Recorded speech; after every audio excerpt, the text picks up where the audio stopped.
பெரியவா சரணம். பெரியவா வானொலியின் மாலை நிகழ்ச்சிகள் ஆரம்பமாகின்றன. இன்றைய எமது நிகழ்ச்சிகள் நித்திய குரு பாதுகா பூஜா, ஸ்ரீ ரா கணபதி அவர்கள் எழுதிய புத்தகத்தின் ஒளிவடிவம், ஆன்மீக உரை, மகா பெரியவா மகிமை உபன்யாசம். பெரியவா சரணம். பெரியவா சரணம். அடுத்த நிகழ்ச்சி நித்திய குரு பாதுகா பூஜை. शुक्लाम्बरधरम् विष्णुम् शशिवर्णम् चतुर्भुजम् प्रसन्नवदनम् ध्यायेत् सर्वविघ्नोपशान्तये। ममोपात्त समस्त दुरितक्षयद्वारा श्रीपरमेश्वरप्रीत्यर्थम् गुरुप्रसादसिद्ध्यर्थम् गुरुप्रीत्यर्थम् गुरुपादपूजाम् अद्य करिष्ये। गुरुर्ब्रह्मा गुरुर्विष्णुर्गुरुर्देवो महेश्वरः गुरुः साक्षात् परब्रह्म तस्मै श्रीगुरवे नमः। अपारकरुणासिन्धुम् ज्ञानदम् शान्तरूपिणम् श्रीचन्द्रशेखरगुरुम् प्रणमामि मुदान्वहम्। सदाशिवसमारम्भाम् शङ्कराचार्यमध्यमाम् अस्मदाचार्यपर्यन्ताम् वन्दे गुरुपरम्पराम्. எல்லோரும் குருவை பெரிவாளை தியானம் பண்ணிண்டு அர்ச்சனை பண்ணுவோம். அஷ்டோத்திரம். பெரியவா அஷ்டோத்திரம் பல அஷ்டோத்திரங்கள் இருக்கு. அதுல எளிமையா சுலபமா எது இருக்கோ அதை நான் இப்ப சொல்றேன். எல்லோரும் இதை கேட்டுண்டே திருப்பி சொல்ல முடிஞ்சுவா சொல்லி சொல்லி பெரிவாளுக்கு பாதத்துல ஒவ்வொரு புஷ்பத்தை அர்ச்சனை பண்ணலாம். ओम श्री कांची कामकोटि पीठाधीश्वराय नमः। श्रीमत् चंद्रशेखरेन्द्र सरस्वती गुरुभ्यो नमः। संन्यासाश्रम शिखराय नमः। काषाय दंडधारिणे नमः। सर्वपीठापहारिणे नमः। स्वामिनाथ गुरवे नमः। करुणासागराय नमः। जगदाकर्षण शक्तिमते नमः। सर्वचराचर हृदयस्थाय नमः। ओम भक्त परिपालक श्रेष्ठाय नमः। धर्म परिपालकाय नमः। श्री जयेन्द्र सरस्वत्याचार्याय नमः। श्री विजयेन्द्र सरस्वती पूजिताय नमः। शिवशक्ति स्वरूपाय नमः। भक्ताभीष्ट प्रदायकाय नमः। ब्रह्मण्य पोषकाय नमः। ब्रह्म विष्णु शिवैक्य स्वरूपाय नमः। कांची क्षेत्रवासाय नमः। कैलाश शिखरवासाय नमः। स्वधर्म परिपोषकाय नमः। चातुर्वर्ण संरक्षकाय नमः। लोकरक्षण संकल्पाय नमः। ओम ब्रह्मनिष्ठापराय नमः। सर्वपापहराय नमः। धर्मरक्षक संतुष्टाय नमः। भक्तार्पितधन स्वीकर्त्रे नमः। सर्वोपनिषत् सारज्ञाय नमः। सर्वशास्त्रगम्याय नमः। सर्वलोक पितामहाय नमः। भक्ताभीष्ट प्रदायकाय नमः। ब्रह्मण्य पोषकाय नमः। नानाविध पुष्पार्चितपताय नमः। रुद्राक्ष क्रीडधारिणे नमः। भस्मोद्दोलित विग्रहाय नमः। सर्वज्ञाय नमः। सर्वचराचर व्यापकाय नमः। अनेक शिष्य परिपालकाय नमः। मनश्चाञ्चल्य निवर्तकाय नमः। अभयहस्ताय नमः। भयापहाय नमः। यज्ञपुरुषाय नमः। यज्ञानुष्ठान रुचिप्रदाय नमः। यज्ञसम्पन्नाय नमः। यज्ञसहायकाय नमः। यज्ञफलदाय नमः। यज्ञप्रियाय नमः। उपमानरहिताय नमः। स्फटिक तुलसी रुद्राक्ष हारधारिणे नमः। चातुर्वर्ण समदृष्टये नमः। ऋग्यजुस्साम अथर्वणादि चतुर्वेद संरक्षकाय नमः।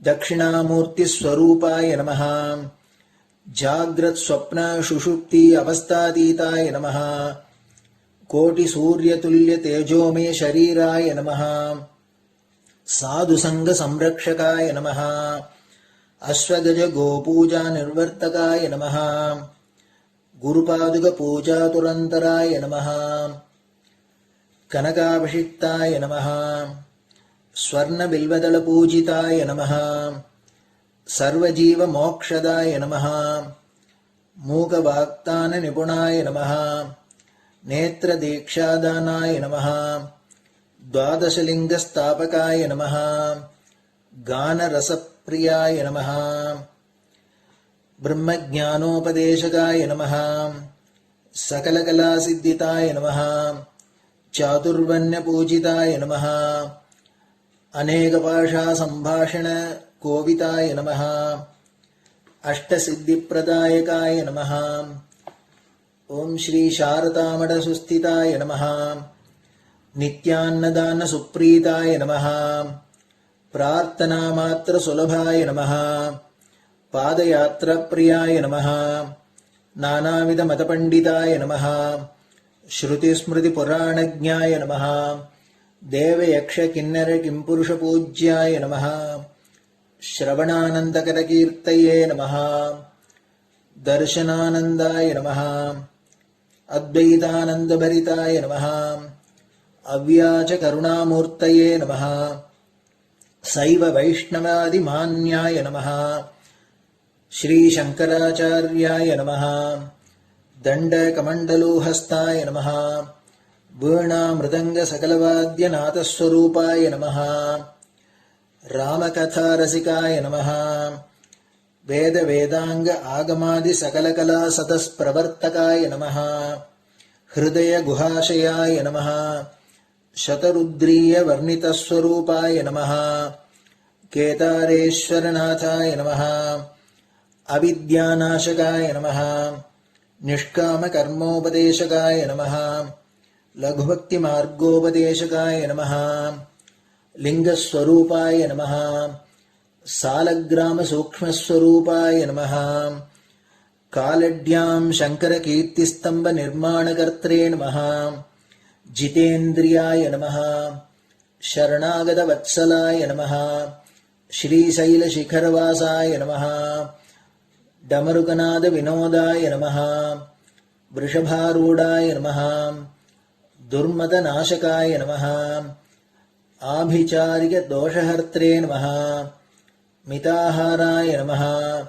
मृत्युविमोचकशक्त्याय नमः श्रीचक्रार्चनतत्पराय नमः दासानुग्रहकारकाय नमः अनुराधानक्षत्रजाताय नमः सर्वलोकख्यातशीलाय नमः वेंकटेश्वरचरणपद्मषट्पदाय नमः श्री महात्रिपुरसुंदरी समेत श्री चंद्रमौलीश्वर पूजाप्रियाय नमः श्रीमच्चंद्रशेखरेन्द्र सरस्वती सद्गुरु परब्रह्मणे नमः गुरुभ्यो नमः परमगुरुभ्यो नमः परमेष्टिगुरुभ्यो नमः परात्परगुरुभ्यो नमः गुरुपरम्पराभ्यां नमः गुरुपादुकाभ्यां नमो नमः. அடுத்தது ஊதுபத்தி இருந்தா அதை காமிச்சு தூபம், நெய் தீபம் இருந்தா காமிச்சு அதை நெய் தீபம் தீபம் காமிச்சுட்டு நைவேத்தியம் வெத்தலைப்பாக்கு பழம் இதுலேருந்து ஆரம்பிச்சு அவளுக்கு எது சௌரியமோ அதுபடி நைவேத்தியம் பண்ணலாம். அதுக்கு அடுத்தது கற்பூர ஹாரத்தி பண்ணி எல்லோரும் பிரதட்சிண நமஸ்காரம் பண்ணி பெரியவாள்கிட்ட பிரார்த்தனை பண்ணிண்டு எல்லோரும் க்ஷேமமா இருக்கணும், லோகம் பரம மங்களமா சௌக்கியமா இருக்கணும், எல்லோரும் வியாதி வெக்க இல்லாத ஆயுராரோக்கிய ஐஸ்வர்யத்தோட சாந்தம் அமைதியோட ஞான வைராக்கியத்தோட எல்லோரும் நல்லவர்களாயிருந்து நன்மையை அடையணும்னு பிரார்த்தனை பண்ணி இந்த பூஜையை தினம் செய்யலாம். குரு பிரம்மா குருர் விஷ்ணுர் குருர் தேவோ மகேஸ்வரः குரு சாட்சாத் பரபிரம்ம தஸ்மை ஸ்ரீ குரவே நமஹ. அபார கருணா சிந்தும் ஞானதம் சாந்தரூபிணம் ஸ்ரீ சந்திரசேகர குரும் பிரணமாமி முதான்வகம். சதாசிவசமாரம்பாம் சங்கராச்சாரிய மத்யமாம் அஸ்மதாச்சாரிய பர்யந்தாம் வந்தே குரு பரம்பராம். குரு பாதபூஜை நிறைவடைஞ்சது. பெரியவா சரணம். பெரியவா சரணம். பெரியவா வானொலியில் நேயர்கள் அடுத்து கேட்க இருப்பது ஸ்ரீ ரா கணபதி அவர்கள் எழுதிய புத்தகத்தின் ஒளி வடிவம். அளிப்பவர் ஸ்ரீமதி உமா சங்கர் அவர்கள். தேனினும் இனிய சொல்லான் தீச்சுடர் மேனி கொண்டான் ஊனுயிர்க்கு உயிரதான ஒன்றினைக் கலந்து நின்றான் ஏனினிக் கவலை நெஞ்சே இன்றுனக் அருள் செய்தான் இஞ்ஞானவான் காமகோட்டி நாதனை நம்புவோமே. ஜெய ஜெயசங்கர ஹரஹர சங்கர. மகாபெரிவாளின் உபன்யாசங்களை ரா கணபதி அண்ணா தெய்வத்தின் குரல் என்ற பெயரில் 7 பாகங்களாக தொகுத்து அளித்ததின் 4ஆம் பாகத்தின் அடுத்த பகுதி குருகுலம் கடிகாஸ்தானம். பிற்கால மாறுதலும் தற்கால விபரீதமும். அறிவு குணம் இரண்டாலும் வித்யார்த்தி யோக்கியதாம்சம் உள்ளவனாக இருக்க வேண்டும் என்பது பூர்விகர் ஏற்பாடு. பிற்பாடு ஸ்கூல் என்று வைத்துவிட்ட பின் கிளாஸில் ரொம்ப ரவுடித்தனம் பண்ணாமல் இருக்கிறானா என்று பார்ப்பதற்கு மேல் குணத்தை பற்றி பார்க்க வேண்டியதில்லை என்றும் அறிவு குறைவை வைத்தே ஃபெயில் பண்ணுவதென்றும் அல்லது முதலிலேயே அட்மிஷன் கொடுக்காமல் இருப்பதென்றும் ஆயிற்று. அதுவும் தற்காலத்தில் மாறிப்போய் ரவுடித்தனம் பண்ணுகிறவனின் இஷ்டப்படியே அவனுக்கு மார்க் போட்டு விடுவது என்று பயப்படுகிற ஸ்திதிக்கு வந்திருக்கிறது. குணத்தையும் பார்க்க வேண்டாம், அறிவையும் பார்க்க வேண்டாம்.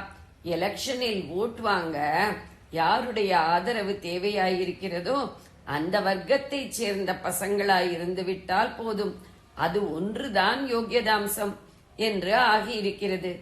ஆனால் அப்படி சொல்லிக் கொள்ளாமல் பிற்பட்டவரை முன்னுக்கு கொண்டு வருகிறோம், தாழ்த்தப்பட்டவரை உசத்துகிறோம் என்று சொல்லிக் கொள்கிறார்கள். இவை அவசியம் செய்ய வேண்டிய காரியங்கள்தான். ஆனால் எதையுமே அளவறிந்தும் முறையுடனும் செய்ய வேண்டும். பொது க்ஷேமத்தையும் சகல ஜனங்களுக்கும் கிடைக்க வேண்டிய நீதி நியாயத்தையும் கவனிக்காமல் செய்தால் அனர்த்தம் தான் ஏற்படும். இன்றைக்கு உள்ள சில சமூகங்களை சேர்ந்த பசங்களின் தாத்தாவும் கொள்ளு தாத்தாவும் ஆதி கால பூர்வீகர்களும் நிறைய கல்வி கற்ற போது வேறு சில சமூகத்தினர் அப்படி செய்யவில்லை அல்லது செய்ய முடியவில்லை என்பதற்காக என்றைக்கோ உங்கள் தாத்தாவும் அவருக்கு தாத்தாவுடைய தாத்தாவும் படிப்பிலே கொடிகட்டி பறந்து விட்டார்களோ இல்லையோ, அதனாலே இன்றைக்கு நீங்கள் எத்தனை புத்திசாலிகளாயிருந்தாலும் உங்களை 2ஆம் பட்சமாகத்தான் கருதி கலாசாலைகளில் இடம் கொடுப்போம். உங்களை விட தகுதியிலே குறைந்திருந்தாலும் யாருடைய தாத்தா முத்தாத்தா படிக்கவில்லையோ அவர்களுக்குத்தான் இடம் ரிசர்வ் பண்ணி வைப்போம் என்கிறார்கள். இப்படி சொல்வது வேறு எதற்கு பொருந்தினாலும் பொருந்தும். ஆனால் பகுத்தறிவுக்கு எப்படி பொருந்துகிறது என்பது புரியவில்லை. ஆனாலும் தங்களை பகுத்தறிவாளிகளாக சொல்லிக் கொள்கிறவர்கள்தான் இப்படி செய்து வருகிறார்கள். ஆதியிலே நிஜமாகவே ஜனசமூகம் தொழில்களால் ஜாதியாக பிரிந்திருந்த போது அந்த பிரிவினைக்கு ஒத்தாசையாகவே செய்திருந்த கல்வி முறையின் ஏற்பாட்டை ஜாதி கொடுமை என்கிறார்கள்.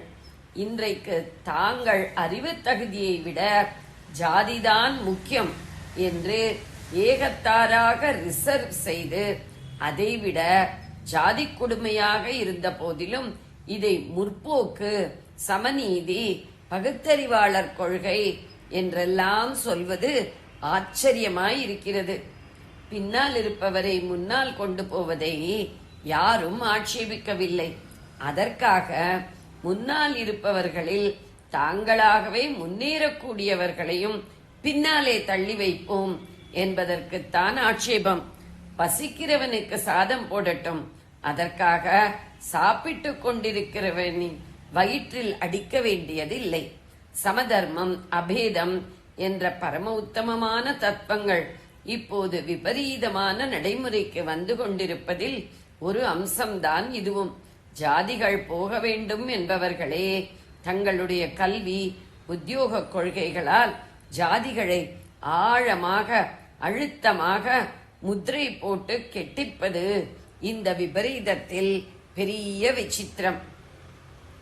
யாரார் வாய் கேட்பினும் ஆதி காலத்தில் எப்படி படிப்பை ஜாதி சம்பந்தமில்லாமல் வைத்திருக்கிறார்கள் என்பது ஒரு கொள்கையிலிருந்து தெரிகிறது.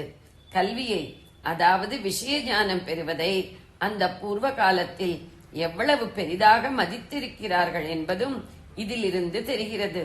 அதாவது ஒரு ஜாதியார் தங்களிடம் இல்லாத அல்லது முற்காலத்தில் இருந்து பிறகு நஷ்டப்பட்டு போன வித்யைகளை எந்த ஜாதியாரிடமிருந்தும் கற்றுக்கொள்ளலாம் என்று தர்மசாஸ்திரங்கள் தாராளமாக அனுமதித்திருக்கின்றன.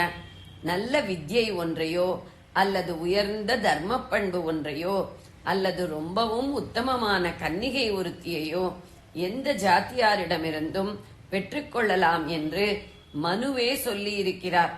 ஆனால் இதில் கன்னிகை விஷயம் மாத்திரம் இந்திரிய சம்பந்தமாக காதல் கீதல் என்று போய் அப்புறம் அதற்கு சப்பைக்கட்டு கட்டுவதற்காக அந்த கன்னிகைக்கு உத்தமமான சம்பத்தை கல்பித்து கிருத்திரிமங்கள் செய்ய இடம் கொடுத்து விடும் என்பதால் பிற்பாடு தர்மசாஸ்திரத்தில் இவ்விஷயத்தில் வர்ண தர்மத்துக்கு விரோதமாக போகவே கூடாது என்று வைத்து விட்டார்கள்.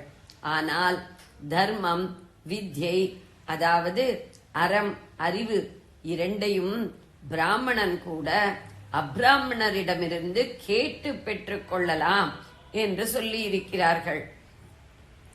அறமும் அறிவு நூலால் வருவதே. அறிவு நூலின் பயனும் அறத்துக்கு உதவ வேண்டும் என்பதே. ஆகையால் இவற்றை பிரித்து கூட சொல்லக்கூடாது. அந்நிய தேசத்தினரோ காட்டு மிராண்டிகளோ ஒரு பிரதேசத்தில் உள்ள பிராமண வித்வான்களை எல்லாம் ஒழித்துவிட்டால் அல்லது வேறே ஏதோ காரணத்தால் ஒரு பிரதேசத்தில் பிராமணர்களுடைய வேதாபியாசம் நின்று போய்விட்டதென்றால் இப்படிப்பட்ட ஆபத்து காலத்தில் பிராமணனாக பிறந்தவன் அங்கேயுள்ள க்ஷத்திரியர்களிடமோ வைஷ்யர்களிடமோ வேதத்தையே கூட கற்றுக்கொள்ளலாம் என்கிற அளவுக்கு மனு போயிருக்கிறார்.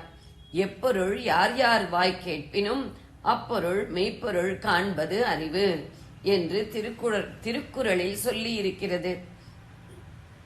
எந்த விஷயமாகட்டும் அதை யார்தான் எடுத்துச் சொல்லட்டும், அதன் சரியான தாற்பயம் என்ன என்று பார்த்து ஏற்றுக்கொள்வதே புத்திசாலித்தனம் என்று அர்த்தம். இப்படி சொன்னதால் முதலிலேயே எந்த ஒரு வித்யையும் தப்பு என்று ஒதுக்கி வைத்து விடாமல் அதிலும் ஏதாவது உசந்த கருத்து இருக்குமா என்று ஆலோசிக்க வேண்டும் என்று ஏற்படுகிறது. அதே போல போயும் இவர்களிடமா கற்றுக்கொள்வது, இவர்கள் சொல்லியா கேட்டுக்கொள்வது என்றெல்லாம் நினைக்காமல் சொல்வது யாராக வேண்டுமானாலும் இருக்கட்டும், சொல்வதில் தாற்பயம் இருந்தால் எடுத்துக்கொள்வோம் என்று நினைக்க வேண்டும் என்றும் ஏற்படுகிறது. இந்த இரண்டு பண்புகளையும் தர்மசாஸ்திரங்களில் வெகுவாக ஆதரித்து வற்புறுத்தி இருக்கிறது. விஷயம் இருக்கிறதா என்று பார்க்கிறேன் என்று பொய் சமாதானம் சொல்லிக்கொண்டு கண்ணா பின்னா சமாச்சாரங்களை கூட ஒருத்தன் படிக்கலாம். அதாவது எப்பொருளையும் படிக்கலாம். ஆனால் உசத்தி தாழ்த்தி பார்க்காமல் யாரார் வாய் கேட்பது லேசில் முடியாது. அதனால் இந்த அம்சத்தை சாஸ்திரம் நன்றாக அழுத்தம் கொடுத்து எடுத்துச் சொல்லி இருக்கிறது. கோபத்திலே கொக்கை எரித்த கொங்கண ரிஷி ஒரு ஸ்திரீயிடமிருந்து அநேக தர்மங்களை தெரிந்து கொண்டு அப்புறம் அவள் வார்த்தைப்படி பாக்கி இருந்த தர்மங்களை ஒரு கசாப்பு கடைக்காரனிடம் கேட்டறிந்ததாக மகாபாரதத்தில் இருக்கிறது. அந்த கதையை விட நம் பூர்வீகர்கள் அறிவுக்காக யாரார் வாய் கேட்கவும் தயாராயிருந்ததற்கு பெரிய சான்று வேண்டாம். இன்னோர் உண்மை, இவ்வாறு பிராமணர்களுக்கும் போதிக்கக்கூடிய அளவுக்கு விஷயமறிந்த 4ஆம் வர்ணத்தினர் இருந்திருக்கிறார்கள். அவர்களிடம் போய் நீங்கள் கற்றுக்கொள்ளலாம் என்று தர்மசாஸ்திரங்களே குறிப்பிட்டு சொல்கிற அளவுக்கு இருந்திருக்கிறார்கள் என்பதிலிருந்து இன்னொரு உண்மையும் தெரிகிறது. தற்காலத்தில் நினைப்பது போல பிராமணர்கள் அவர்களை ஒரே அடியாக அறிவில் இருட்டு நிலையிலேயே ஒதுக்கி வைத்திருக்கவில்லை என்று தெரிகிறது. நேராக அவர்களுக்கு வேத பாடம் சொல்லித்தராவிட்டாலும் அவர்கள் தங்கள் தொழில் சாஸ்திர கல்வி பெறுவதற்காக வரும்போது அவர்களுக்கு பிராமணர்கள் தொழிற்கல்வியோடு நிறைய தர்மோபதேசமும் ஞானோபதேசமும் செய்திருக்கிறார்கள். முக்கியமாக புராணங்களின் மூலமே இந்த உபதேசங்களை செய்திருக்கிறார்கள். இப்படியாக அவர்களில் நல்ல தார்மீக ஆத்மீக வித்யா சம்பத்தை பெற்றுக்கொண்டவர்களாக பல பேர் ஏற்பட்டதால் தான் அப்புறம் பிராமணர்களிலேயே அவ்வளவு அறிவு பெறாதவர்கள் அவர்களிடம் போய் கேட்டுக்கொள்ள இடம் ஏற்பட்டிருக்கிறது. இதிலே ரொம்பவும் ஆச்சரியப்படத்தக்க திருஷ்டாந்தம் முதலில் அந்த புராணங்கள் உபதேசமாகி பிரச்சாரம் செய்யப்பட்டதிலேயே இருக்கிறது. வேதங்களை பிராமண சிஷ்யர்கள் மூலம் பிரச்சாரம் செய்த வியாச பகவான் புராணங்களை செய்து அப்ராமணராகிய ரோமஹர்ஷண சூதர் என்பவருக்கே அவற்றை உபதேசித்து பிரச்சாரம் பண்ண அனுப்பினார். சத்பிராமணர்களாகிய நைமிஷாரண்யத் ரிஷிகள் அந்த சூதருக்கு ரொம்பவும் மரியாதை செய்து அவரை பீடம் போட்டு உட்கார்த்தி வைத்து அவரிடம் புராணங்களை கேட்டுக்கொண்டார்கள். வித்யாதானத்தின் உயர்வு. லோகோபகாரமாக செய்யக்கூடிய அநேக பணிகளில் சத்பாத்திரத்துக்கு வித்தியை போதிப்பதற்கு சமமாக எதையும் சொல்ல முடியாது என்று நம் முன்னோர் அபிப்பிராயப்பட்டனர். வித்யாதானம் என்று இதை மிகவும் விசேஷித்து சொல்லி இருக்கிறது. தானம் என்ற பதத்தை போட்டதாலேயே கற்றுக் கொடுக்கிற ஆச்சாரியர் வித்யார்த்தியிடமிருந்து எந்த திரவிய லாபமும் எதிர்பார்க்க கூடாது என்று ஏற்படுகிறது. மனுஸ்மிருதியில் இதை பற்றி சொல்லும் போது தானங்களிலேயே சிறப்பு வாய்ந்தவற்றுக்கு அதிதானம் என்று பெயர். கோதானம், பூதானம், வித்யாதானம் ஆகிய 3 அதிதானங்கள். அன்னதானமும் உயர்வானது. வயிற்றுக்கு அன்னம் போடுவதை விட அறிவுக்கு அன்னமாக வித்யாதானம் செய்வது சிறப்புடையது. வித்யைகளில் பல இருக்கின்றன. இவற்றில் எதை தானம் செய்வதுமே விசேஷந்தான் என்றாலும் வித்யைகளுக்குள்ளேயே தலை சிறந்ததாக உள்ள ஆத்ம வித்யான பிரம்ம வித்யை தானம் செய்வதன் சிறப்பை சொல்ல முடியாது. பிரம்ம வித்யா தானம் செய்பவனுக்கு தேவலோகமான ஸ்வர்க்கம் மட்டுமின்றி சம்சார பந்தமே தீர்ந்து பரமாத்மாவோடு ஐக்கியப்பட்டிருப்பதான மோட்சமும் கிட்டிவிடுகிறது என்றெல்லாம் புகழ்ந்து சொல்லி இருக்கிறது. ஜெய ஜெய சங்கர, ஹரஹர சங்கர. பெரியவா சரணம். இந்நிகழ்ச்சியின் அடுத்த பகுதி நாளை மாலை இதே நேரத்தில் ஒளிபரப்பாகும். பெரியவா சரணம். பெரியவா சரணம். பெரியவா வானொலியில் நேயர்கள் அடுத்து கேட்க இருப்பது திரு கவிக்கண்ணன் அவர்களின் ஆன்மீக உரை. பெரியவா சரணம். ராம் ராம். ஸ்ரீ குருப்யோ நம. ஜெய ஜெய சங்கர, ஹர ஹர சங்கர. பெரியவா வானொலி நேயர்கள் அனைவருக்கும், மகா பெரியவாவுடைய பக்தர்கள் அனைவருக்கும் அடியேன் கவிக்கண்ணனின் அன்பு கலந்த நல்வாழ்த்துக்கள். ஸ்ரீ குருப்யோ நம.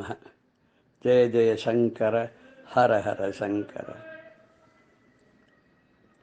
நம்ம குருவருளும் திருவருளும் தொடரில் எப்படி நாரத மகரிஷி வியாச மகரிஷிக்கு ஸ்ரீமத் பாகவதத்தை எழுதுவதற்கு ஒரு தூண்டுகோலாக இருந்தார் அப்படின்னு பார்த்தோம். இதுக்கு முன்னாடியே பல பேருக்கு நாரத மகரிஷி குரு ஸ்தானத்தில் உபதேசம் பண்ணியிருக்கார். நம்ம எல்லாருக்குமே தெரியாது. அதில் 1-2 நம்ம இப்போ பார்க்கலாம். உத்தானபாதன் அப்படின்னு சொல்லி ஒரு ராஜா இருந்தான். அந்த ராஜாவுக்கு 2 வைஃப். ராஜாக்கள்னே தன் ஒய்ஃப் வேணான்னு வச்சுக்கலாம். ஒருத்தர் பட்ட மகிழ்ச்சியாக இருப்பா, அதாவது ரொம்ப பிடிச்சவா பட்ட மகிழ்ச்சியாக இருப்பா. மிச்ச பேர்லாம் அவனுடைய அந்தப்புறத்தில் நிறைய இருந்துருப்பா. ஒரு நாள் கிழமையில எல்லாம் சேர்ந்துப்பா. இந்த உத்தானபாதனுக்கு சுனீதி, சுருச்சி அப்படின்னு 2 மனைவிகள். சுனீதின்ற பேர்லேயே தெரியுது ரொம்ப நேர்த்தி, நேர்மை, நியாயம்லாம் நிறைந்தவள் அப்படின்னு. அவளுக்கு துருவன்னு ஒரு பிள்ளை. இன்னொரு வைஃப் சுருச்சி. சுருச்சினால ரொம்ப ருச்சிகரமானவள், அழகானவள், இனிமையானவள்ன்ற பேர் இருக்கு இல்லையா? அதுக்கேற்ற மாதிரி ரொம்ப அவனுக்கு பிரியமான மனைவியாக இந்த சுருச்சின்னு இருந்தா. அவனுக்கு உத்தமன்னு நினைக்கிறேன் ஒரு பையன். இது ரொம்ப வேடிக்கை என்னன்னா, ராஜா சுருச்சியை தூக்கி தலையில் வச்சுட்டு ஆடினான், சுனீதியை வந்து அப்படியே மட்டம் தட்டிட்டான்.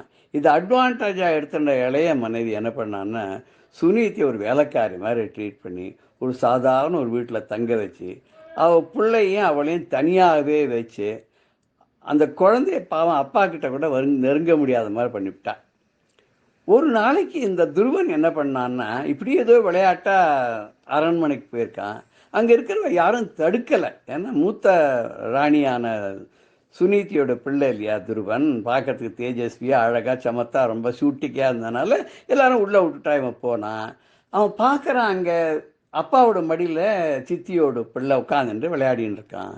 உடனே ஆசை வந்துடுத்து, தன் அப்பா மடியில் தானும் உட்காந்துக்கணும்னு குடுக்குட்டுன்னு ஓடி போய் அப்பாவோட மடியில் ஏறி உட்கார போகிற போது அந்த சுருச்சி என்ன பண்ணால் தரன்னு பிடிச்சி கீழே தள்ளிவிட்டு, இந்த ஜென்மத்தில் உனக்கு அந்த பாக்கியம் கிடையாது, உங்கள் அப்பா மடியில் ஏறி உட்கார்ந்து விளையாடணும்னு அதுக்கு நீ என்னோட பிள்ளையாக பிறக்கணும், போய் தபஸ் பண்ணு போ அப்படின்னு விரட்டி விட்டுறதா.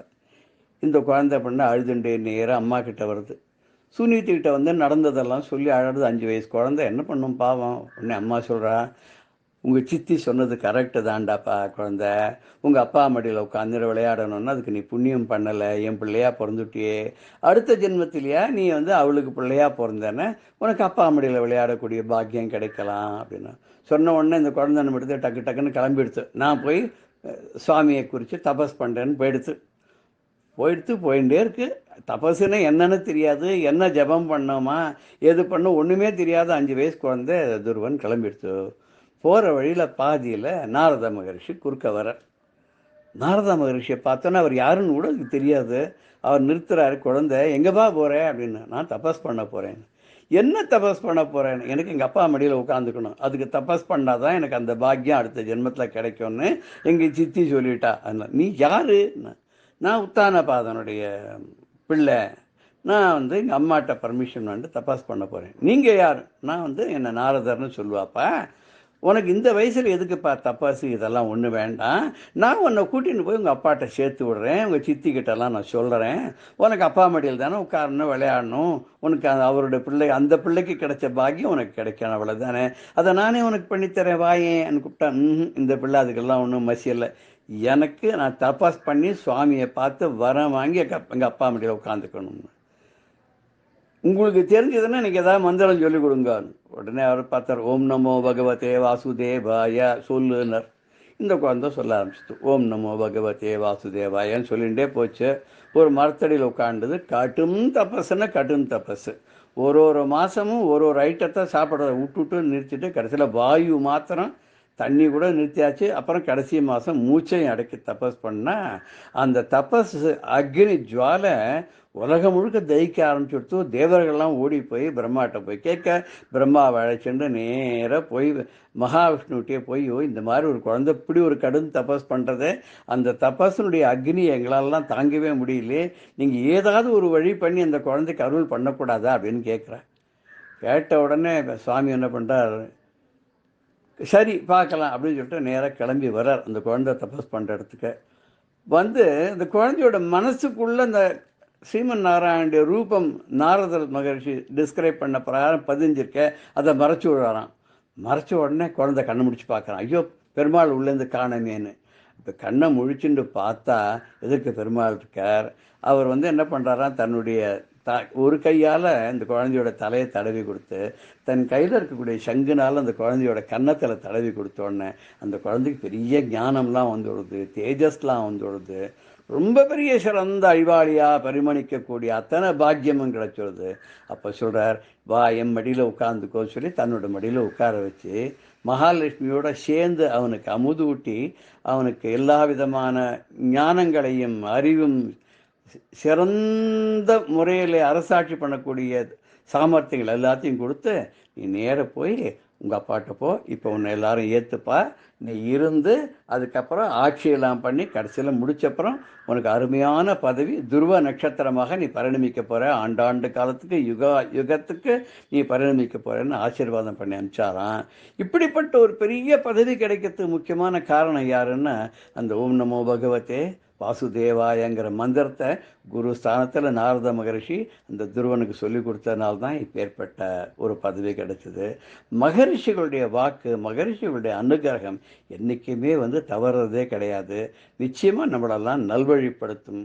இன்றைக்கும் இன்றைய காலகட்டத்திலையும் நம்ம நடுவில் நிறைய மகரிஷிகள்லாம் நமக்கு தெரிஞ்சோ தெரியாதோ இருந்துன்னு தான் இருக்கா. அவெல்லாம் மகரிஷிகள் நமக்கு புரியலை, அவள் நிச்சயமாக இருக்கா, நல்லதெல்லாம் பண்ணின்னு இருக்கா. இன்னொரு சமயத்தில் இதே நாரத மகரிஷி ஒரு சமயம் என்ன பண்ணார் அப்படின்னு கேட்டாக்க, வைகுண்டத்தில் மகாவிஷ்ணுடைய பார்ஷதராக அந்த 2 பேர் சனகாதி முனிவர்களால் சாபம் பெற்று ஹிரண்யன் இரண்யாக்ஷன், ஹிரண்யகசிபு இரண்யாக்ஷன் 2 அண்ணன் தம்பிகளாக பொறுத்து ரொம்ப தொந்தரவு பண்ணா. அந்த ஹிரண்யாக்ஷனை வராக அவதாரம் எடுத்து சாமி அவங்கிட்டேருந்து பூமியை காப்பாற்றி அவனை அழிச்சு விட்டார்னு கதை நம்ம படிச்சிருக்கோம். அந்த ஹிரண்யகசிபு அந்த கஷ்யப்பருடைய பிள்ளைங்கிறதுனால கஷ்யப்பு, அவன் தங்கமீனியாக இருக்கிறதுனால ஹிரண்யகசிப்புன்னு அவனுக்கு பேர். அவன் கடும் தபஸ் பண்ணி அவன் பகலில் சாகப்படாது, ராத்திரி சாகப்படாது, வாசலில் சாகக்கூடாது, உள்ளே சாகப்படாது, பூமியில் சாகப்படாது, வானத்தில் சாகப்படாது, ஆயுதங்களால் சாகப்படாது, அப்புறம் பகவானால் படைச்ச யாராலையும் சாகப்படாது, பிரம்மாவால் படைச்ச யாராலையும் சாகப்படாது, இப்படி பல விதமான விதத்துலேயும் ஒரு முட்டுக்கட்டை போட்டு ஒரு வரத்தை வாங்கி வந்துட்டான். அப்போ இவன் தபஸ் பண்ணிட்டு இருக்கும்போது இவனுடைய மனைவி கயாத்து பிரெக்னெண்ட்டாக இருக்கா, கர்ப்பவதியாக இருக்கா. இந்திரன் அவளை கடத்தின்னு போயிட்டு அவளை கொலை பண்ணிவிட்டு அந்த குழந்தையும் கொலை பண்ணிட்டா, தனக்கு ஆபத்து இல்லை அப்படின்னு நினைக்கிறான். அப்போ நாரத மகரிஷி குறுக்கிட்டு அந்த கயாத்துவை காப்பாற்றி இந்திரனுக்கு சொல்கிறப்பா, இவளுக்கு பிறக்க குழந்தை பெரிய உத்தமன், பக்த சிரேஷ்டன், இவனால தான் உங்களுக்கு விமோச்சனமே கிடைக்க போகிறது, பகவானுடைய அவதாரம் எடுத்து உங்களுக்கெல்லாம் நல்லது பண்ண போகிறார், பெரிய தப்பு பண்ணுறதுக்கு இருந்தே விட்டுடுன்னு சொல்லி அழைச்சின்னு போயிட்டு தன் ஆசிரமத்தை கூட்டின்னு போய் அவன் அங்கே இந்த பிரகலாதன் இருக்கக்கூடிய குழந்தைய, பிரகலாதன்னு எல்லாரையும் சந்தோஷப்படுத்தக்கூடியவன்னு அர்த்தம். அந்த பிரகலாதனை ஒரு 5 வயசு வரைக்கும் நல்லா அவனுக்கு எல்லா விஷயங்களும் சொல்லி கொடுத்து கர்ப்பத்திலேயே கர்ப்பஸ்ரீமானா பண்ணி கடைசியில் அவளை கொண்டு ஹிரண்யகசிபுக்கிட்ட விடுறான். என்னடா கத்தினேன்னு கேட்டால், எது சொல்கிறது, உலகத்துக்கெல்லாம் தந்தையான ஸ்ரீமன் நாராயணன் அவன் தான் எல்லா இடத்துலையும் இருக்கான், உன்னிலையும் இருக்கான், என்னிலையும் இருக்கான், அவன் நினச்சாதான் எல்லாமே நடக்கும், உலகத்தில் பகவான் சொல்லக்கூடிய அவன் தான் ஆக்கல் அழித்தல் காத்தல் எல்லாத்தையும் பண்ண முடியும், பஞ்சகிருத்திய பராயணனான அந்த நாராயணனை தவிர வேறு யாரும் தெய்வம் கிடையாதுன்னு. ஆனால் ஹிரண்யகசிபு சொல்கிறான், நான் தான் பகவான், என்னத்தான் கொண்டாடணும், ஓம் நமோ பகவதே ஹிரண்யகசிபவேன்னு சொல்லுவேன், முடியாதுங்கிறான். அதுக்காக என்ன பண்ணுறான், பாம்பை விட்டு கடிக்க வைக்கிறான், மலையிலேருந்து உருட்டி விடுறான், சமுத்திரத்தை தூக்கி போடுறான், யானையை விட்டு மிதிக்க சொல்கிறான். எதுக்கும் ஆச்சரில் பிரகலாதன் என ஸ்ரீமன் நாராயணன் காப்பாற்றுவார்ன்ற ஒரு பக்தி அவனை காப்பாற்றித்து. அந்த ஸ்ரீமன் நாராயணன் மேலே ஒரு பக்தி வர்றதுக்கு காரணம் யாருன்னா நாரத மகரிஷி. அவர் போட்ட வித்து, அவர் விதைச்ச விதை, அந்த பக்திங்கிற விதை அவனை காப்பாற்றிகிட்டே இருந்தது. கடைசியில் அம்மா கையாலேயே விஷத்தை கொடுக்குறான். அந்த விஷத்தை குடித்து அவனுக்கு ஒன்றும் ஆகலை. கடைசியில் ரொம்ப கோவம் விடுது. இவ்வளோ தைரியம் கொடுக்கக்கூடிய உன்னுடைய ஸ்ரீஹரி எங்கே இருக்கான் அப்படின்னு கேட்ட உடனே, எங்கேயும் இருக்கான், ஒன்னுலேயும் இருக்கான், என்னிலையும் இருக்கான், உன்னையும் காப்பாற்றுறவன் தான், என்னையும் காப்பாற்றுறவன் தான் அப்படின்னு. எங்கேயும் இருக்கான்னு இந்த தூணில் இருக்கானான்னு ஒரு தூணை காமிச்சு கேட்குறேன். அப்போ பிரகலாதன் சொல்கிறான், தூணுலேயும் இருக்கான், துரும்புலையும் இருக்கான், எந்த தூணுன்னு இருக்கான், எந்த துரும்புலையும் இருக்கான்னு சொன்ன உடனே பகவானுக்கே பெரிய ஒரு இது கொடுத்தான், இக்கட்டான நிலைமை. என்னன்னா, அடடா இவன் எதை காமிச்சு எந்த இடத்துல இருக்கானான்னு சொல்லி கேட்டால் எல்லா இடத்தையும் இருக்கான்னு சொல்லிட்டு, இப்போ இவனுடைய வாக்கை உண்மையாக்கிறதுக்காக எல்லா இடத்தையும் இருக்கணுமே சொல்லி நரசிம்ம அவதாரம் எடுக்கும்போது எல்லா இடத்துலையும் நரசிம்ம பிரபுவா அவர் வந்தாராம். ஹிரண்யகசிபு என்ன பண்ணான், ஒரு தூணை கதையால் உடைச்சான். அதுக்குள்ளேருந்து பாதி சிங்கம் பாதி நரனாக வெளியில் வந்தார். இவனை தரம் இழுத்துன்னு போய் மடியில் வச்சுட்டார், படியில் வச்சுட்டார், படிக்கு மேலே தன் மடியில் வச்சுட்டார். பகலும் இல்லை இரவும் இல்லைன்னு சந்தியாகால வேளையில் தன்னுடைய நகத்தாலே கிழிச்சனை சம்ஹாரம் பண்ணி பிரகலாதனை கொண்டு போய் அந்த ஆசனத்தை உட்கார வச்சார். அதுக்கு முன்னாடி ஹிரண்யகசிபு இருந்த ஆசனம், இந்த நரசிம்மமூர்த்தி அங்கே அமர்ந்து தன் மடியில் பிரகலாதனை அமர்த்தி கொண்டனால, சிம்மமே அமர்ந்தனால அதுக்கு சிம்மாசனம் பேர். நம்மளால் ரொம்ப பேர் சொல்லல சிம்மாசனத்தில் அமர்ந்தான்னு. சிம்மமே அமர்ந்த ஆசனமானனால அது அந்த சிம்மாசனம். அந்த சிம்மாசனத்திலே இருந்து பிரகலாதன் ரொம்ப நாள் ஆண்டு, அதுக்கப்புறம் அவன் பிள்ளை விரோச்சனன், அவனுடைய பிள்ளை மகாபலி. பிரகலாதனுக்கு பெருமாள் ஒரு வரம் கொடுத்தாராம், உனக்கு உன்னுடைய 7 தலைமுறைக்கு நான் வம்சத்தில் யாரையும் அழிக்க மாட்டேன் அப்படின்னு வரம் கொடுத்தாராம். அதனால தான் மகாபலிக்கு கூட பெருமாள் பாதாள லோகத்து 3 அடி மண் கெட்டு தலையில் கால் வச்சு பாதாள லோகத்தில் அனுப்பிச்சு அங்கே இன்றைக்கும் வாசலில் அவரே இருந்து அவனுக்கு பாதுகாப்பாக இருந்துருக்காருன்னு சொல்லி கதை சொல்கிறார். இப்படி துருவனுக்கும் சரி பிரகலாதனுக்கும் சரி பேரொருள் கிடைக்கிறதுக்கு, பெரும்பாக்கியம் கிடைக்கிறதுக்கு, பெருமாளுடைய அருளுக்கு பாத்திரமாக ஆவதற்கு குருவாக இருந்து உபதேசம் பண்ணவர் ஸ்ரீமன் நாராயணனுடைய நாமத்தை சதா சர்வகாலம் சொல்லி கொண்டிருக்கக்கூடிய நாரத மகரிஷி தான். அவருடைய பெருமை அளவிட முடியாது. அவர் அதுக்கப்புறமும் பிற்காலத்திலையும் அவர் பண்ணியிருக்கக்கூடிய பல லீலைகளெல்லாம் நம்ம அடுத்த வாரத்தில் தொடர்ந்து நம்ம பார்க்க இருக்கிறோம். இன்னும் யார் யாருக்கெல்லாம் அவர் அருள் பண்ணியிருக்கிறார், யார் யாருக்கெல்லாம் ஒரு குருஸ்தானத்தில் இருந்திருக்காருங்கிறத நம்ம தொடர்ந்து வெயிட் பண்ணி பார்க்கலாம். அது வரைக்கும் ஜெய ஜெயசங்கர ஹர ஹர சங்கர ஸ்ரீ குருபியோ நம. பெரியவா சரணம். இந்நிகழ்ச்சியின் அடுத்த பகுதி நாளை மாலை இதே நேரத்தில் ஒளிபரப்பாகும். பெரியவா சரணம். பெரியவா சரணம். அடுத்த நிகழ்ச்சி மகா பெரியவா மகிமை உபன்யாசம். வழங்குபவர் பிரம்மஸ்ரீ கணேச சர்மா அவர்கள்.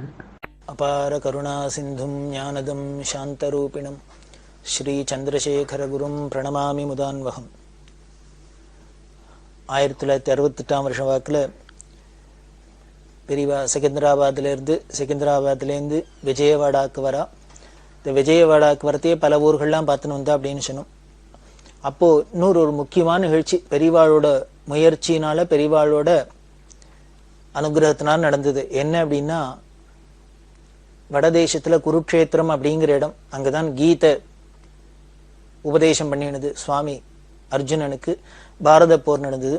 அந்த குருக்ஷேத்திரத்தில் ஒரு கீதோபதேசம் பண்றாப்புல சுவாமி பகவான் கிருஷ்ணர் அர்ஜுனனுக்கு கீதோபதேசம் பண்றது அந்த தேர்ல தட்டில் உட்காந்து பண்றதையே ஒரு பளிங்கு சிலையா பண்ணி அங்க பிரதிஷ்டை பண்ணினா முன்னாலேயே அப்படின்னு பார்த்தோம்.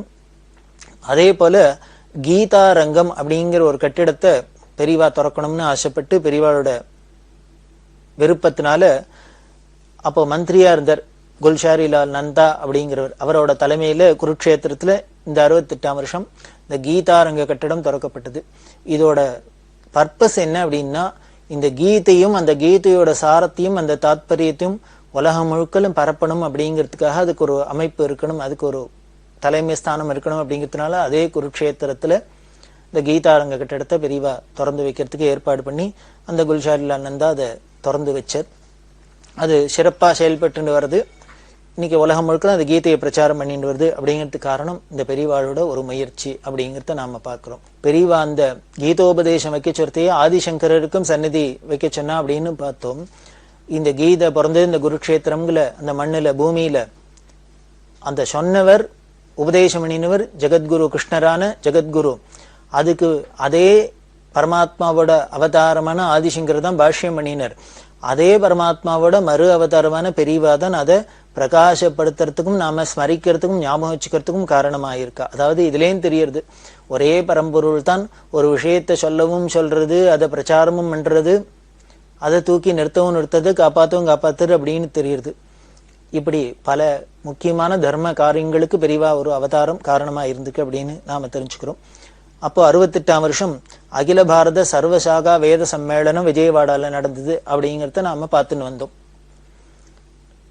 நமது சனாதன மதத்துக்கு முக்கியமான பிரமாணம் ஆணிவேர் வேதம். வேதம் தான் சர்வ பிரமாணம். நம்ம சனாதன மதத்துக்கு மட்டும்னு இல்லை, எந்த மதமா இருந்தாலும் சரி அதுக்கு எல்லாத்துக்குமே வேதமே ஒரு பிரமாணமா இருக்கு. அது சர்வ பிரமாணம். ஏன்னா ஈஸ்வரனோட சுவாசம், அது ஈஸ்வரனோட வாக்கு. அந்த வேதத்துக்கு பல சாகைகள்னா கிளை. அப்படி இருந்ததை தான் பல சாகைகள்.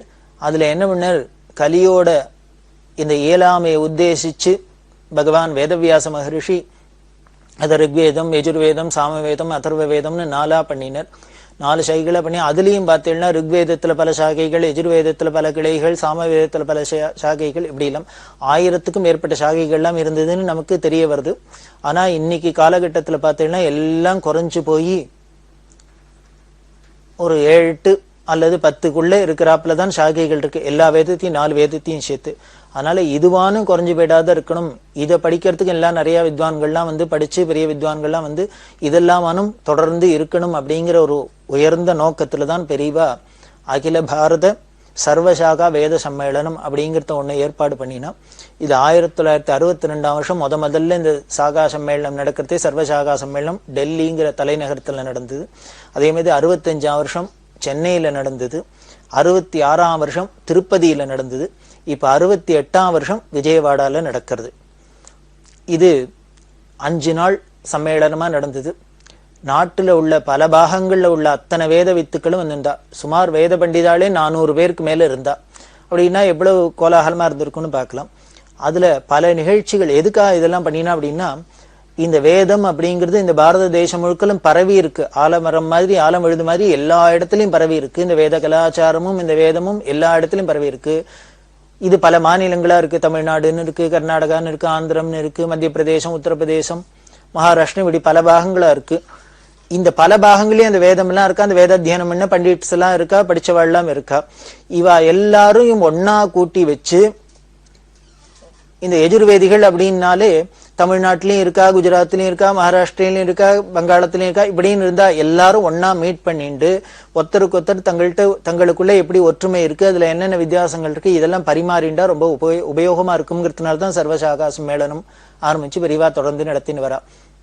அதுல ஆச்சரியமா பல விஷயங்கள்லாம் தெரிஞ்சுது. இப்ப தமிழ்நாடு, ஆந்திரா, கர்நாடகா, மகாராஷ்டிரா இத மாதிரி பிரதேசங்கள்ல இருக்கிறதே ருக்வேதமா இருக்கட்டும், எஜுர்வேதமா இருக்கட்டும், சாமவேதமா இருக்கட்டும், இந்த வேதங்கள்லாம் எடுத்து பார்த்தீங்கன்னா சொல்ற விதம் அநேகமா ஒன்னா இருக்கும். ரொம்ப ஒன்றும் வித்தியாசம் இருக்காது. ஆந்திராக்காரா சொல்றாப்பிலேயே தான் தமிழ்நாட்டுக்காரா சொல்லுவா, தமிழ்நாட்டுக்காரா சொல்றாப்பிலேயே தான் ஒரு பஞ்சாதி எடுத்துட்டா, ஒரு ருக்கு எடுத்துட்டா, வேத மந்திரத்தை எடுத்துட்டா இவாள்லாம் சொல்வா. இப்படி தமிழ்நாடு, ஆந்திரா, கர்நாடகா, மகாராஷ்டிரா இது மாதிரி இந்த பிரதேசத்துல இந்த கிழக்கு திக்கா இருக்கிறவாள்லாம் ஒரு தினசா சொல்றா. அதே மாதிரி குஜராத்ல, மத்திய பிரதேசத்துல, உத்தரப்பிரதேசத்துல, ஒரிசால இது மாதிரி எல்லாம் இருக்காளோ இல்லையோ, அங்க இருக்கிற பண்டிதாளுக்குள்ள சில வித்தியாசங்கள் இருக்கு. இப்பவுமே நாம பார்க்கலாம். எந்த ஒரு மந்திரங்களை எடுத்துனாலும் தமிழ்நாட்டிலேயே இங்க தென் திசையில சொல்றதுக்கும் வட திசையில இருக்கிறவா சொல்றதுக்கும் கொஞ்சம் வித்தியாசம் இருக்கும். அவ கொஞ்சம் சங்கீதம் மாதிரி பாட்டு மாதிரி அந்த எழுத்தெல்லாம் சொல்லுவா. ஆனா இங்க ரொம்ப சுத்தமா, சர்வ சுத்தமா அப்படியே கறந்தபடி இருக்கும். அது ஒரு சிறப்பு தமிழ்நாட்டுக்கு. இதெல்லாம் எல்லாரும் தெரிஞ்சுக்கணும், இதுல உள்ளதெல்லாம் சரி பண்ணிக்கணும், அதெல்லாம் புரிஞ்சுக்கணுங்கிறதுக்காக தான் பெரியவா அந்த சம்மேளனத்தெல்லாம் வச்சா. அதுல 400க்கும் மேற்பட்ட வித்வான்கள்லாம் வந்தா ரொம்ப பிரமாதமா நடந்தது. இதுக்கு இந்த செலவெல்லாம் யாரு ஒத்துண்டா அப்படின்னா, இதை ஏற்பாடு பண்ணினது VRNT வேதரட்ச நிதி ட்ரஸ்ட் அப்படின்னு ஒண்ணும். அதுல அண்ணாதுரையங்கார் முதலான பெரிய கைங்கரி சிரோமணிகள்லாம் இருந்தா. அவளோட முயற்சினால இது ரொம்ப சிறப்பா நடந்தது. இதுக்கு உண்டான செலவெல்லாம் ஆந்திர பிரதேச அரசாங்கம், அதே மாதிரி காஞ்சி காமகோடி ஸ்ரீமடம் இவா 2 பேரும் பகிர, மீதி இருக்கிறத பக்தாள்லாம் சேர்ந்துன்னு காணிக்கையா பண்ணினா. இப்படி ஆந்திர பிரதேச அரசாங்கம், காஞ்சி காமகோடி பீடம், மக்களோட கான்ட்ரிபியூஷன், இது 3மா சேர்ந்துன்னு இந்த சர்வசாகா சம்மேளனம் ரொம்ப சிறப்பா நடக்கிறதுக்கு காரணமா இருந்தது. ஆந்திர பிரதேச அரசாங்கம், காஞ்சி காமகோடி பீடம், மக்களோட கான்ட்ரிபியூஷன், இது 3மா சேர்ந்துன்னு இந்த சர்வசாகா சம்மேளனம் ரொம்ப சிறப்பா நடக்கிறதுக்கு காரணமா இருந்தது.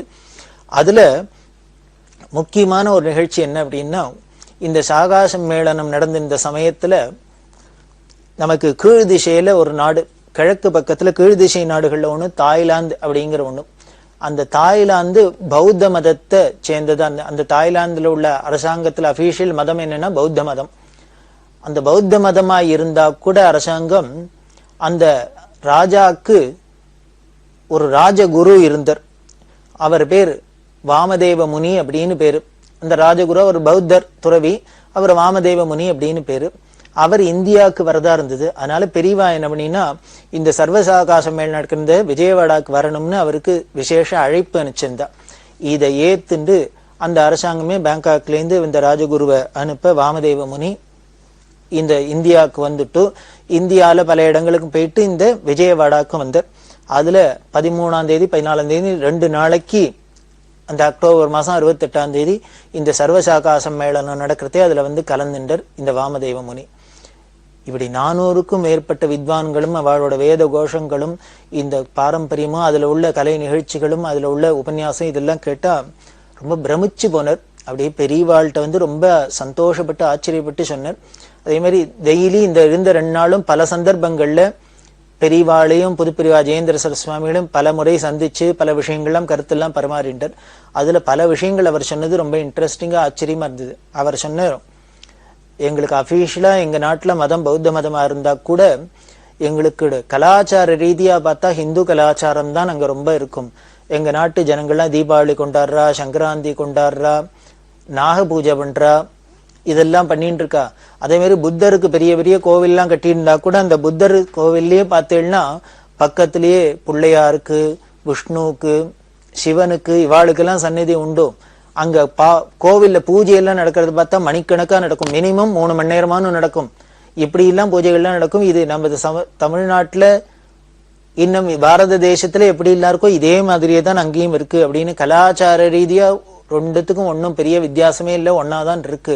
ஆனா என்னமோ மதம் தான் மாறினாப்புல இருக்கு அப்படின்லாம் அவர் சொல்ல, அப்புறம் அதை சொல்லிட்டு அந்த வாமதேவ முனி இன்னொன்னு சொன்னார், இதுக்கு காரணமும் இருக்கு. அப்படி இருந்தா கூட பௌத்த மதம்னு சொன்னா கூட புத்தரே ஒரு ஹிந்து குடும்பத்துல பிறந்தவர் தானே, அவருக்கு அப்புறம் தானே ஒரு பௌத்த மதம்னே ஒண்ணு வந்திருக்கு. அதனால அவரும் ஹிந்துவா தானே இருந்திருக்கார்.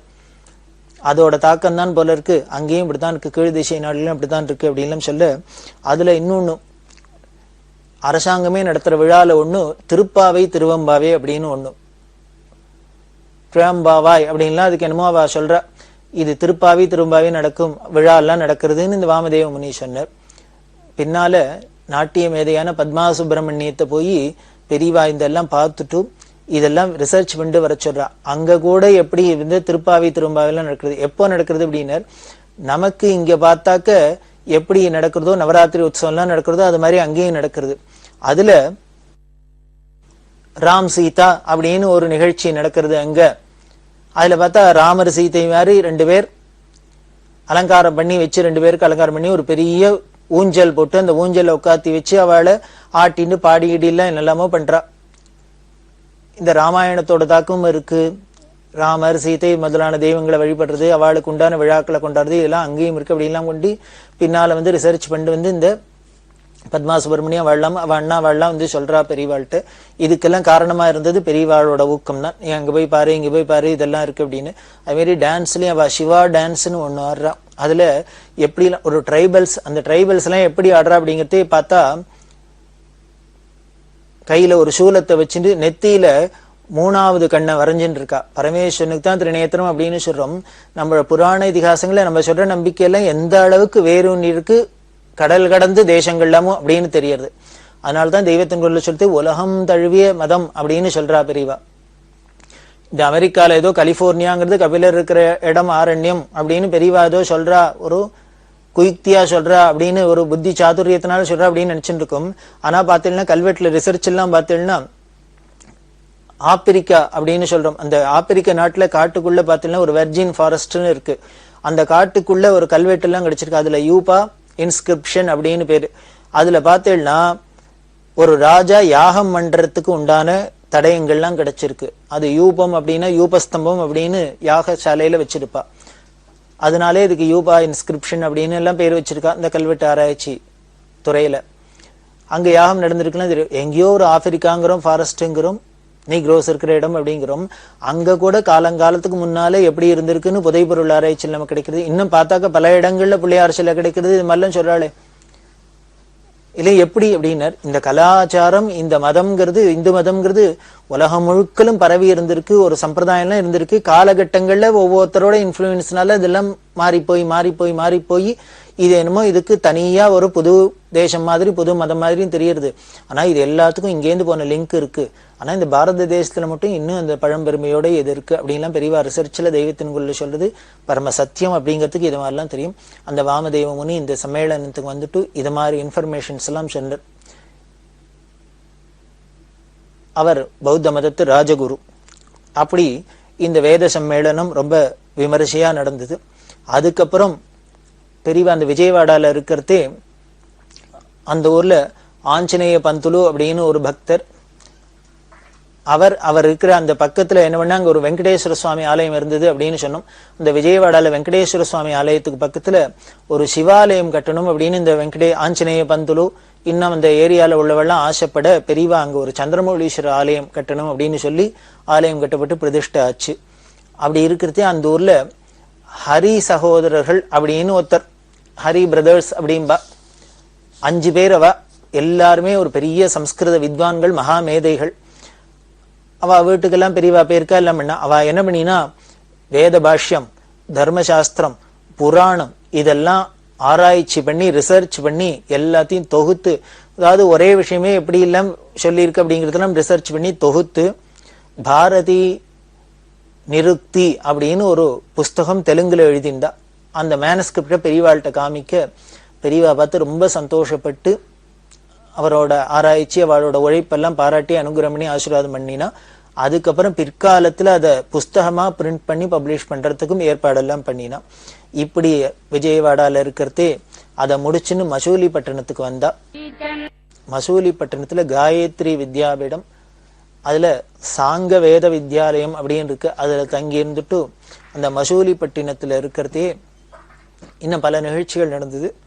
அந்த சமயத்துல அலகாபாத் அப்படின்னு சொல்லக்கூடிய பிரயாகை, அந்த பிரயாகையில ஆதிசங்கரருக்கு ஒரு விமான மண்டபம் கட்டணும் அப்படின்னு பெரியவா ரொம்ப நாளா ஆசைப்பட்டிருந்தா. அதாவது 1962 வருஷத்திலேருந்தே பெரியவாளுக்கு இந்த பிரயாக கஷேத்திரத்துல ஆதிசங்கரோட பெருமையை சொல்றாப்புல ஒரு இடம் இருக்கணும் அப்படின்லாம் ஆசைப்பட்டா.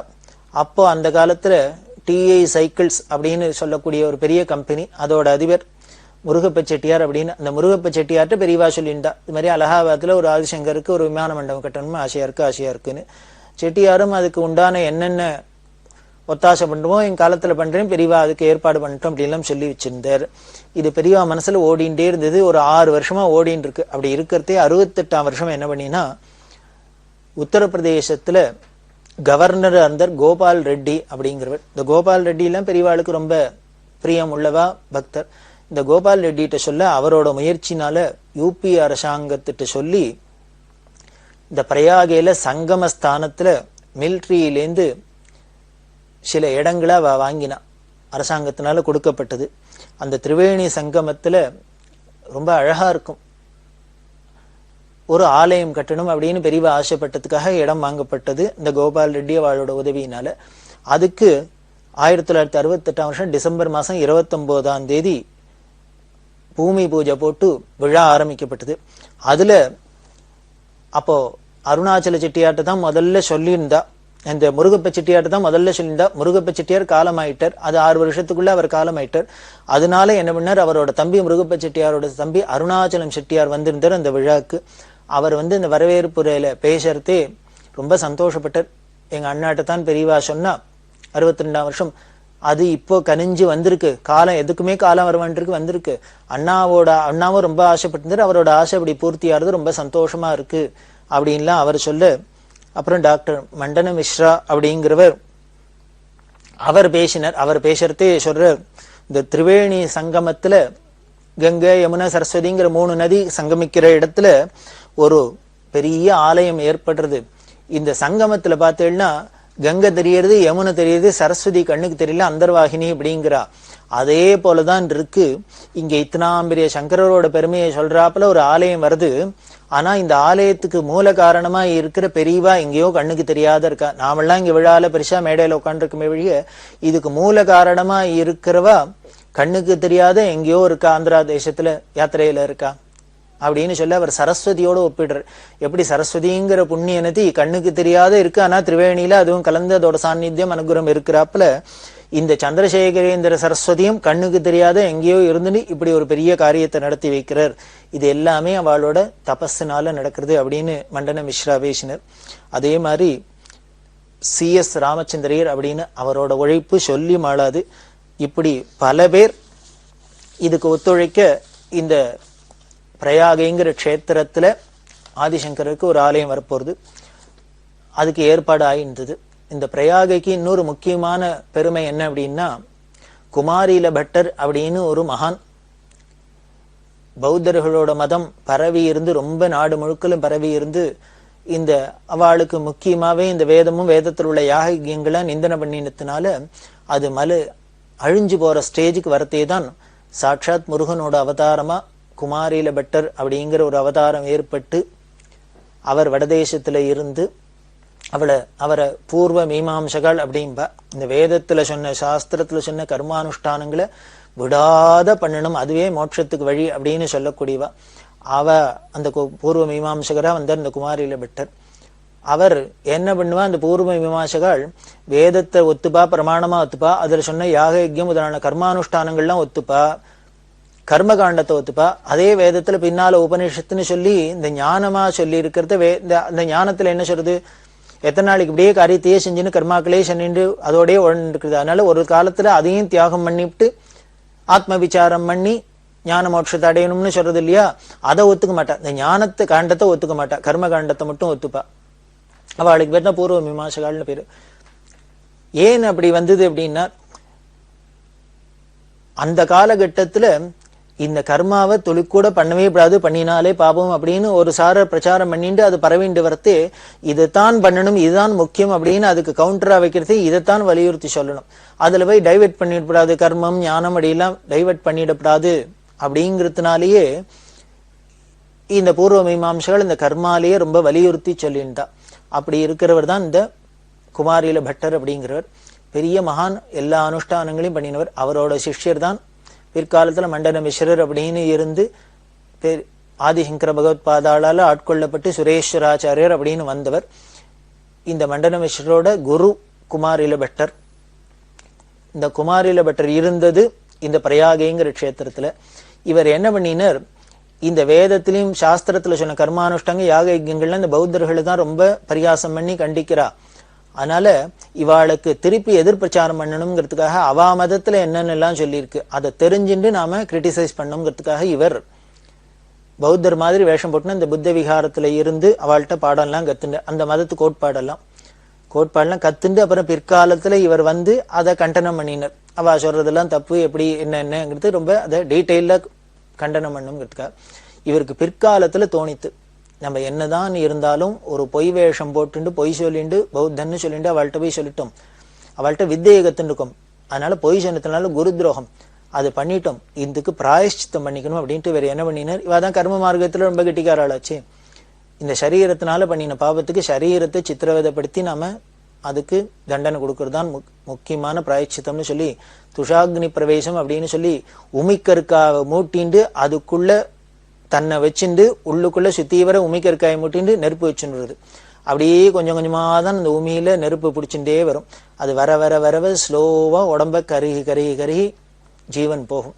அது மாதிரி இருந்த சமயத்துல தான் ஆதிசங்கர பகவத்பாதாள் வந்து இந்த குமாரில பட்டரோட வாதம் பண்ணி அவருக்கு தெளிவை கொடுத்து வேதத்துல சொன்ன ஞான மார்க்கமும் சத்தியம் அதுதான் அல்டிமேட் அப்படின்லாம் சொல்ல அந்த குமாரில பட்டரை ஆட்கொண்ட இடம், அவர் துஷாக்னி பிரவேசம் பண்ணி எந்த இடத்துல கொண்ட குமாரில பட்டரும் ஆதிசங்கரும் சந்திச்சாலோ அந்த இடம் தான் பிரயாகையில இன்னைக்கு பெரியவா பார்த்து பெரிய விமான மண்டபமா கட்டி சங்கர மண்டபமா கட்டிருக்க ஆலயம். அப்பேற்பட்ட அந்த பிரயாகையில திரிவேணி சங்கமத்துல எப்படி ஒரு அற்புதமான ஆலயம் வந்திருக்கு, அதுல இன்னும் என்னென்ன அதிசயங்கள்லாம் இருக்கு, அது எப்படி எல்லாம் வந்தது அப்படிங்கிற விவரங்களை நாம தொடர்ந்து பார்க்க போறோம். ரொம்ப ரசமான நிகழ்ச்சிகள்லாம் அதுல இருக்கு, அதை நாம தொடர்ந்து பார்க்கலாம். பெரியவா சரணம். இந்நிகழ்ச்சியின் அடுத்த பகுதி நாளை மாலை இதே நேரத்தில் ஒளிபரப்பாகும். பெரியவா சரணம். பெரியவா சரணம். அடுத்த நிகழ்ச்சி திருவாசக இன்னிசை. வழங்குபவர் ஸ்ரீ சத்குருநாத தேசிகர் அவர்கள். பெரியவா சரணம். திருச்சிற்றம்பலம். திரு ஏசரவு இரும்புதரு மனத்தேனை ஈர்த்து ஈர்த்து என் என்பு உருக்கி கரும்புதரு சுவை எனக்கு காட்டினை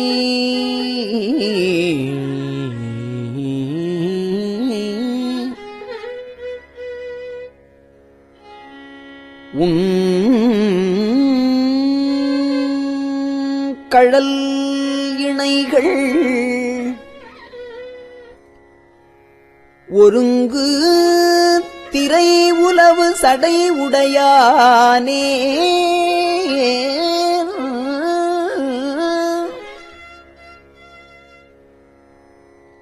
நரிகள் எல்லாம்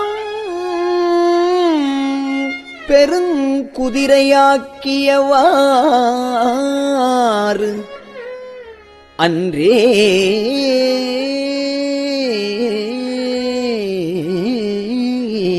உன் பேரருளே பண்ணார்ந்த மொழி மங்கை பங்கா பண்ணார்ந்த மொழி மங்கை பங்கானின் ஆளானார்க்கு உன்னார்ந்த ஆரமுதே உடையானே அடியேனை மண்ணார்ந்த பிறப்பறுத்திட்டு ஆழ்வாய் நீ வாயல்ல கண்ணார உய்ந்தவாறு அன்றே உன் கழல் கண்டே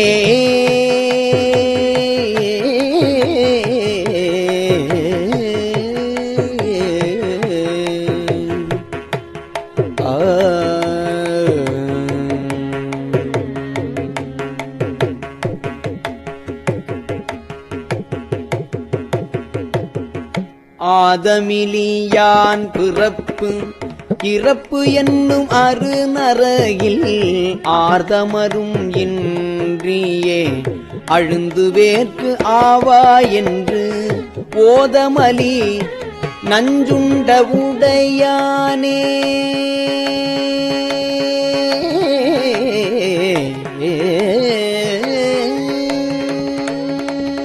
ஓதமலி நஞ்சுண்ட உடையானே அடியேற்குள் பாதமலர் காட்டியவாறு அன்றேயம் பரம்பரனே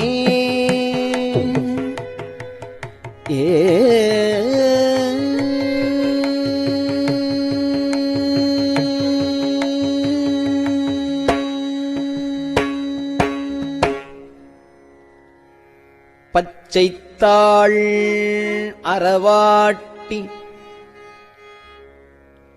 படரு சடையாய் பாதமலர் உச்சத்தார்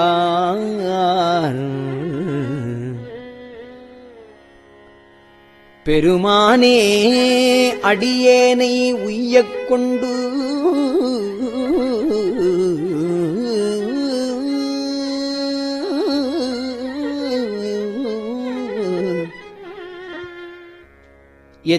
எச்சத்தாறு சிறு தெய்வம் ஏத்தாதே அச்சோ என் சித்தத்து ஆறு உய்ந்தவாறு அன்றே உன் திறம் நினைந்தே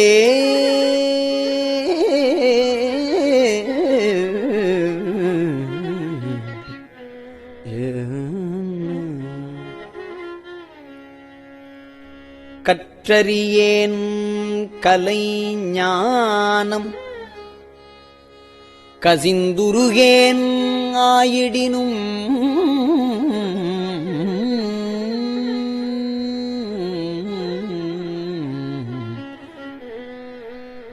மற்றறியேன் பிற தெய்வம் வாக்கியலால் வார்கழல் வந்து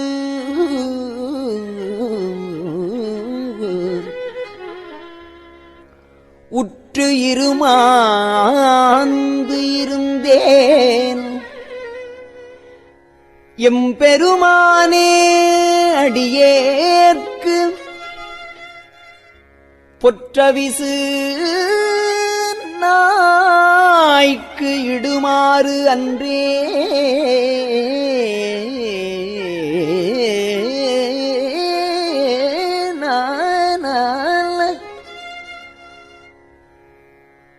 பெருமானே அடியேற்கு பொற்ற விசு நாய்க்கு இடுமாறு அன்றே நின் பொன்னருளே.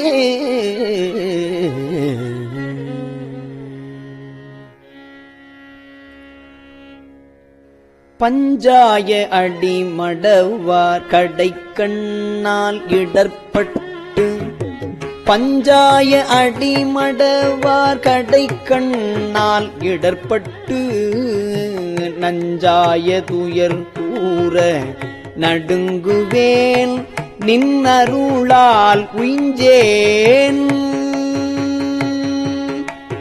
எம்பெருமானே உடையானே அடியேனை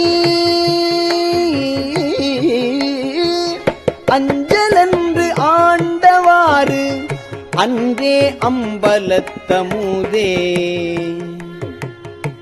அம்பலத்தமுதே.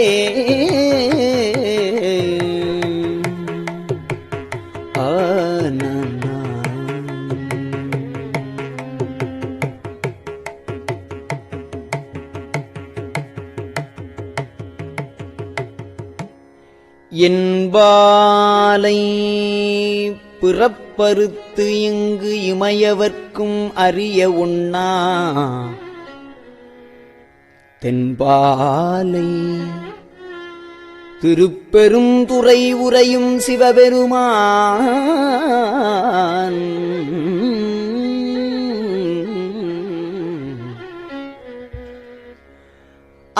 அன்பால் நீ அகம் நெகவே நீ அகம் நெகவே புகுந்து அருளி ஆட்கொண்டது என்பாலே நோக்கியவாறு அன்றேயும் பெருமானே. மூத்தானே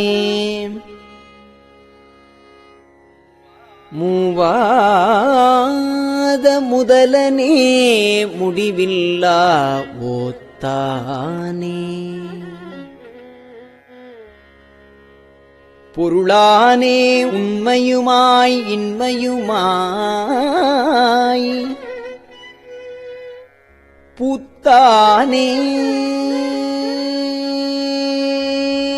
புகுந்து இங்கு புரள்வேனை கருணையினால் பேர்த்தே நீ ஆண்டவாறு அன்றே எம் பெருமானே.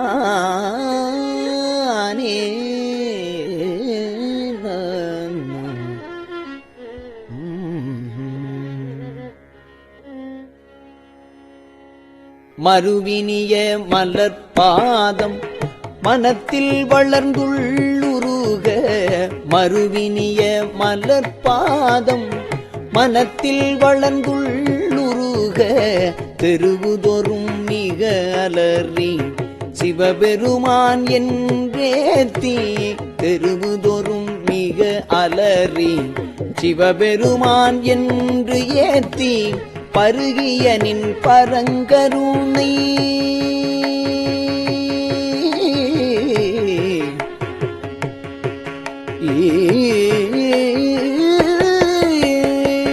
பருகிய நின் பரங்கருணை தடங்கடலிற் படிவு ஆமாறு அருள் எனக்கு இங்கு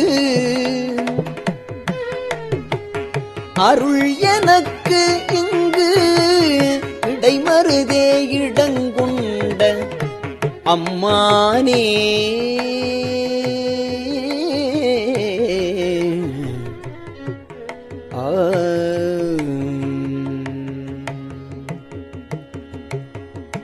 நானேயோ தவம் செய்தேன் சிவாய நமயன பெற்றேன் நானேயோ தவம் செய்தேன் சிவாய நமயன பெற்றேன் தேனாயின் அமுதமுமாய் தித்திக்கும் சிவபெருமான் நானேயோ தவம் செய்தேன் சிவாய நம எனப் பெற்றேன் தேனாயின் அமுதமுமாய் தித்திக்கும் சிவபெருமான் தானே வந்து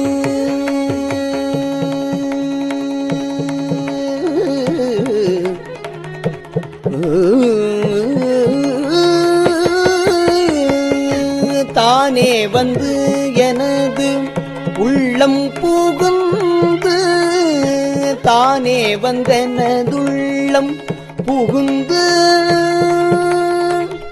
அடியேற்கு அருள் செய்தான் ஊனாரும் உயிர் வாழ்க்கை ஒருத்து அன்றே வெறுத்திடவே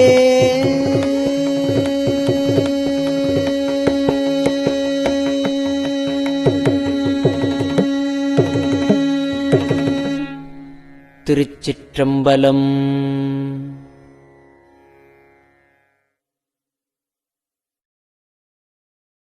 பெரியவா சரணம். இந்நிகழ்ச்சியின் அடுத்த பகுதி நாளை மாலை இதே நேரத்தில் ஒளிபரப்பாகும். பெரியவா சரணம். பெரியவா சரணம். பெரியவா வானொலியின் இன்றைய நிகழ்ச்சிகளின் நிறைவாக திருப்பொன்னூசல் வழங்குபவர் சத்குருநாத தேசிகர் அவர்கள். பெரியவா சரணம். திருச்சிற்றம்பலம். திருப்பொன்னூசல். ஆணோ அலியோ அறிவையோ என்று இருவர் காணா கடவுள் கருணையினால் தேவர்குழாம் நாணாமே உய்ய ஆட்கொண்டு அருளி நஞ்சுதனை ஊனாக உண்டருளும் உத்தரகோசமங்கை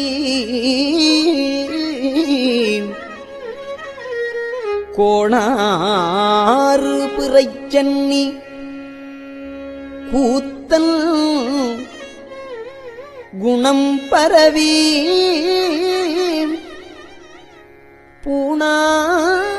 பூணாறு பணமுலையீர் பொன்னூசலாடாமோ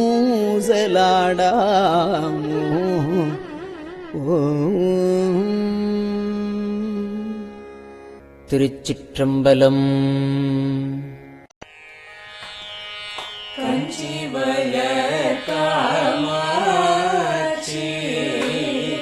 தன் குழந்தாய் சங்கரே கஞ்சி வளர் காமாட்சி தன் குழந்தாய் சங்கரே குரு சந்திரசேகரே உறங்கிடுவீர்களே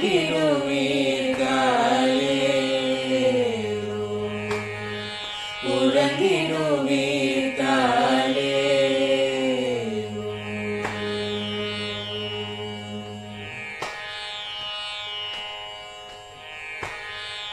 ஆதிகுரு சங்கரராய் அன்றொரு நாள் வந்தவரே 68 பீட்டபதி ஏழுலகும் பூப்பவரே காப்பவரே கடப்பவரே எல்லோர்க்கும் அருள்பவரே உறங்கிடுவீர்களே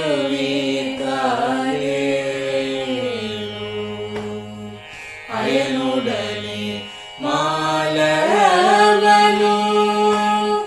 தேடிய பொற்பதத்தவரே அருமறைகள் சாற்றும் முயல் மலர்பதமே காலே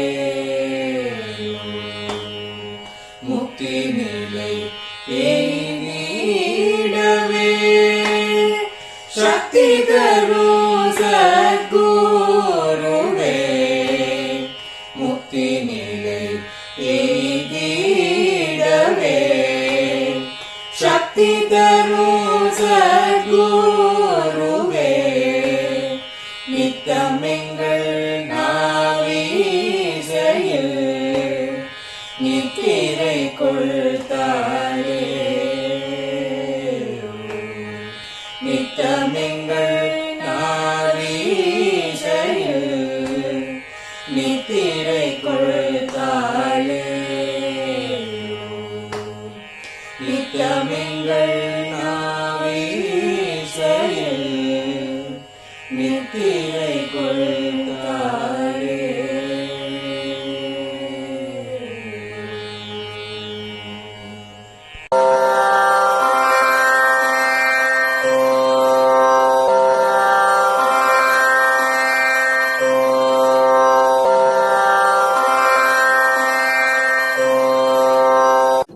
பெரியவா சரணம்.